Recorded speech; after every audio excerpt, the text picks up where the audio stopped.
Hidup terasa berat dan juga hati bisa menjadi lemah karena ketika kita menghadapi pergumulan dalam hidup ini, kita disibukkan dengan membanding-bandingkan diri dengan orang lain, bahkan dengan orang yang belum mengenal Tuhan. Lebih berbahaya lagi kalau kita cemburu dengan orang yang tidak mengenal Tuhan itu, ketimbang diri kita yang sedang mengalami sengsara. Dan kita bisa menjadi orang yang melihat bahwa iman kita kepada Tuhan menjadi sia-sia. Karena apa? Karena orang-orang fasik, orang-orang yang belum mengenal Tuhan, mereka hidupnya mujur, sehat, senang. Mereka berdosa tetapi sepertinya tidak ada hukuman buat mereka. Bahkan mereka berbuat jahat tanpa kena malapetaka. Dan kalau kita bisa melihat dalam kenyataannya, walaupun mereka sombong tetapi mereka tidak direndahkan. Inilah perasaan hati yang dialami oleh penulis Mazmur di dalam Mazmur 73. Kita akan melihat bersama-sama teladan dari pemazmur ketika dia menyikapi situasi ini yang menerpa hatinya, yang menerpa perasaannya.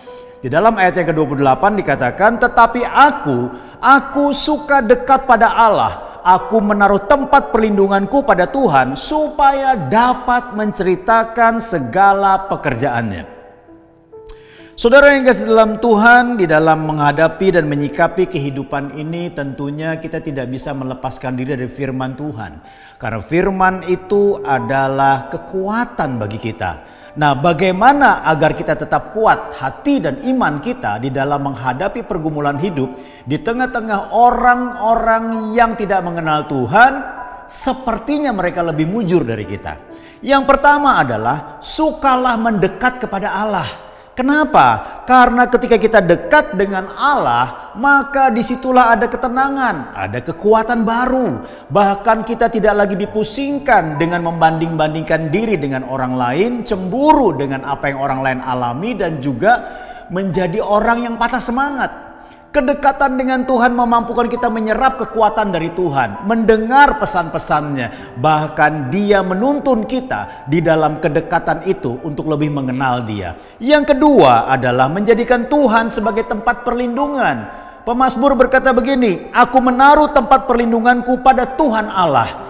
Orang-orang yang tidak mengenal Allah menaruh perlindungan kepada harta, kekayaan, kecakapan, koneksi, dan sebagainya yang dapat diraih oleh manusia. Tetapi perlindungan semuanya itu adalah perlindungan yang semu, walaupun dibutuhkan selama kita hidup di dunia ini. Tetapi perlindungan yang sejati datangnya dari Tuhan. Dialah yang menjadi perlindungan yang terbaik bagi kita, yang mendatangkan sejahtera, damai, ketentraman, dan juga kekuatan di dalam menghadapi masa-masa sukar dalam kehidupan kita. Tuhan Yesus memberkati.